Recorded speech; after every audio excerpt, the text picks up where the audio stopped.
27 जून 2025 रात का समय मुंबई के एक पॉश इलाके में बने शेफाली जरीवाला के घर में अचानक हलचल मच गई। उनकी तबीयत बिगड़ गई और उनके पति टीवी एक्टर पराग त्यागी और 3 और लोगों ने जल्दी से वेलव्यू मल्टी स्पेशलिटी हॉस्पिटल ले गए। लेकिन डॉक्टरों ने शेफाली को जब देखा तो उनकी सांसें टूट चुकी थीं। शुरुआती खबरों में कहा गया कि उनकी मौत कार्डियक अरेस्ट से हुई है, लेकिन मुंबई पुलिस ने कहा कि मौत का सटीक कारण अभी तक स्पष्ट नहीं है और फॉरेंसिक जांच चल रही है, यानी कि मौत का कारण कुछ और भी हो सकता है। पुलिस ने उनके घर की तलाशी ली और उनके कुक और बाकी लोगों से पूछताछ की। शेफाली के मेकअप आर्टिस्ट ने अमर उजाला को बताया कि वो पूरी तरह से स्वस्थ थीं और अचानक ये हो गया। 28 जून को उनकी अंतिम यात्रा ओशिवारा शमशान घाट में हुई।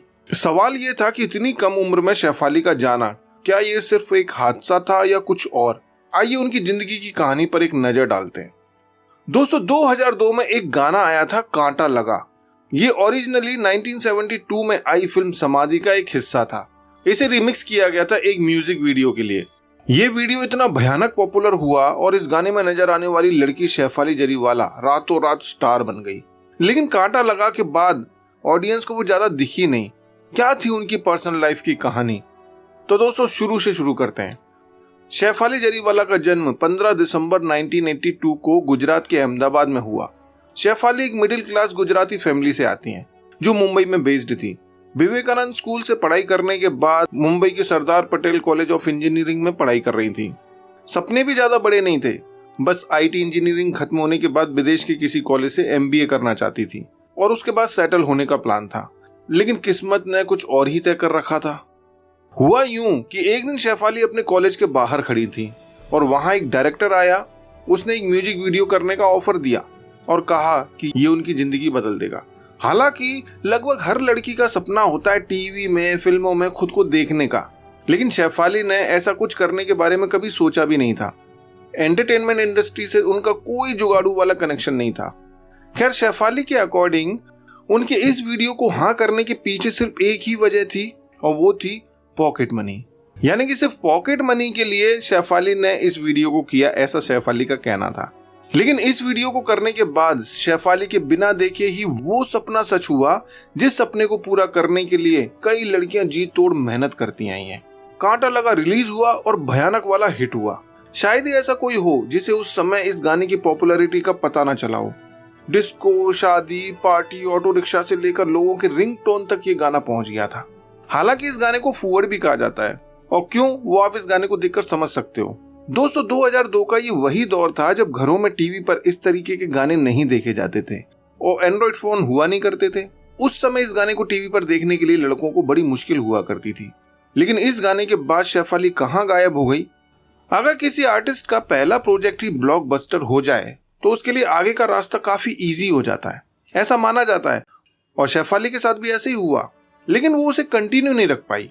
7 जनवरी 2002 को कांटा लगा गाना रिलीज हुआ और 8 जनवरी को शेफाली को टीवी शो का ऑफर आ गया। साथ में कई साउथ इंडियन फिल्मों में गाने के लिए ऑफर भी भरे पड़े थे, लेकिन तब शेफाली ने उन्हें सीरियसली नहीं लिया। उन्होंने हिंदी में ही कभी आर कभी पार, कांटा लगा वॉल्यूम 2, प्यार हमें किस मोड़ पे ले आया जैसे कुछ 10-12 म्यूजिक वीडियोस में काम किया, लेकिन वो कांटा लगा वाली बात नहीं आई। कहते हैं ना, सफलता पाना जितना मुश्किल है उससे ज्यादा मुश्किल है उसको कायम रख पाना। खैर, जब वो सलमान खान, अक्षय कुमार और प्रियंका चोपड़ा की फिल्म मुझसे शादी करोगी में गेस्ट अपीयरेंस में नजर आई तो लगा कि अब वो एक्टिंग में उतरने वाली हैं, लेकिन ऐसा भी नहीं हुआ। 2005 में खबर आती है कि शेफाली जरीवाला ने शादी कर ली है मीत ब्रदर्स वाले हरमीत गुलजार से। अब वो सेटल होना चाहती थी, लेकिन शादी के 2 साल बाद ही शेफाली और हरमीत के बीच दिक्कतें शुरू हो गईं। एक दिन जब हरमीत शहर से बाहर गए हुए थे तब शेफाली ने उनका घर छोड़ दिया। हरमीत ने इस मामले पर बात करते हुए कहा कि उन्हें नहीं पता कि शेफाली ने ऐसा क्यों किया। दोनों की कभी कोई बड़ी लड़ाई भी नहीं हुई। हरमीत ने बताया कि उन्हें अपने दोस्तों से पता चला कि शेफाली उन्हें तलाक देना चाहती है। दूसरी तरफ शेफाली ने हरमीत के खिलाफ हैरेसमेंट का केस दर्ज करवा दिया था। बाद में उनकी हरमीत से पैसे को लेकर भी काफी चिकचिक हुई और मामला पुलिस तक पहुंचा। शेफाली ने अपनी पुलिस कंप्लेंट में बताया था कि उनका और हरमीत का एक बड़े बैंक में जॉइंट अकाउंट है। तलाक की प्रोसेस शुरू होने के बाद हरमीत ने बिना उनकी जानकारी के उस अकाउंट से 12 लाख रुपए निकाल लिए थे। इतनी सारी पब्लिक फाइट्स के बाद जैसे तैसे शेफाली और हरमीत अलग हो गए। शादी टूटने के बाद शेफाली को झटका लगा, तब उन्होंने पलटकर अपने करियर की तरफ देखा, लेकिन तब तक तो उनका करियर करीब करीब खत्म हो चुका था। शेफाली एक्शन में आने लगी। चूंकि वो म्यूजिक वीडियो से पॉपुलर हुई थी, इसीलिए उन्होंने एक्टिंग नहीं डांस सीखना शुरू किया और देश भर में स्टेज शो करने लगी। वो साउथ से आए ऑफर्स को अभी भी देख नहीं रही थी। हालांकि 2011 में उन्होंने कन्नड़ भाषा की फिल्म हुडुगरू में एक गाना किया था। शेफाली ने तय किया कि वो वही गाने करेंगी जिसमें कांटा लगा से भी ज्यादा पॉपुलर होने का पोटेंशियल होगा। हालांकि ऐसा हो नहीं पाया। फिल्मों के कई ऑफर उन्होंने इसलिए ठुकरा दिए क्योंकि वो खुद की एक्टिंग को लेकर कॉन्फिडेंट नहीं थी। इसीलिए कुल मिलाजुलाकर वो अपने डांस स्टेज शो के साथ खुश थीं। 2012-13 में कॉमन फ्रेंड की मदद से शेफाली की मुलाकात टीवी एक्टर पराग त्यागी से हुई। पहले दोस्ती हुई, फिर प्यार हुआ।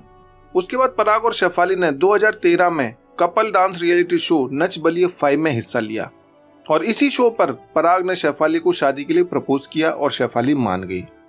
इतने साल एक्टिंग से दूर भागने वाली शेफाली ने 2018 में ऑल्ट बालाजी के कॉमेडी वेब शो बेबी कम ना से अपना एक्टिंग डेब्यू किया। इस शो में उन्होंने श्रेयस तलपड़े और फराज सामजी के साथ काम किया। लेकिन शेफाली की असली वापसी थी 2019 में, जब वो बिग बॉस 13 में वाइल्ड कार्ड कंटेस्टेंट के तौर पर आई और एक बार फिर सुर्खियों में छा गई। शो में उनके को कंटेस्टेंट सिद्धार्थ शुक्ला, आसिम रियाज, रश्मि देसाई के साथ उनकी केमिस्ट्री चर्चा में रही। बिग बॉस में वो टॉप 10 में पहुंची और उनकी सादगी को, उनके नेचर को लोगों ने नोटिस किया। शेफाली ने बाद में कहा कि बिग बॉस ने उन्हें नई पहचान दी है और 2019 में ही वो एकता कपूर की डिजिटल प्लेटफॉर्म पर बू सबकी फटेगी नाम की हॉरर कॉमेडी सीरीज में नजर आई। इसमें उनके साथ तुषार कपूर, मल्लिका शेरावत, कीकू शारदा, संजय मिश्रा और कृष्णा अभिषेक जैसे एक्टर्स ने काम किया था। वो एक प्यारी माँ थी अपने पालतू डॉग सिम्बा की और अपने फैंस से सोशल मीडिया पर जुड़ी रहती थी। उनकी आखिरी इंस्टाग्राम पोस्ट जिसमें उन्होंने लिखा था it's time to start living life, आज वायरल हो रही है। लेकिन क्या उनकी ये बात एक इशारा थी? 27 जून 2025 को शेफाली जरीवाला की अचानक मौत ने बॉलीवुड को शोक में डुबो दिया। मीका सिंह, एली गोनी, विकास पाठक और काम्या पंजाबी जैसे कई सेलिब्रिटीज ने उन्हें श्रद्धांजलि दी। शेफाली की कहानी दोस्तों हमें सिखाती है कि जिंदगी अनमोल है और हर पल को जीना चाहिए। खैर, हम प्रार्थना करते हैं कि शेफाली जरीवाला की आत्मा को भगवान शांति प्रदान करे। आप इस बारे में क्या सोचते हैं? अपनी राय कमेंट बॉक्स में जरूर लिखिए। वीडियो पसंद आया हो तो लाइक और सब्सक्राइब कीजिए। देखते रहिए क्रेजी मन्नू।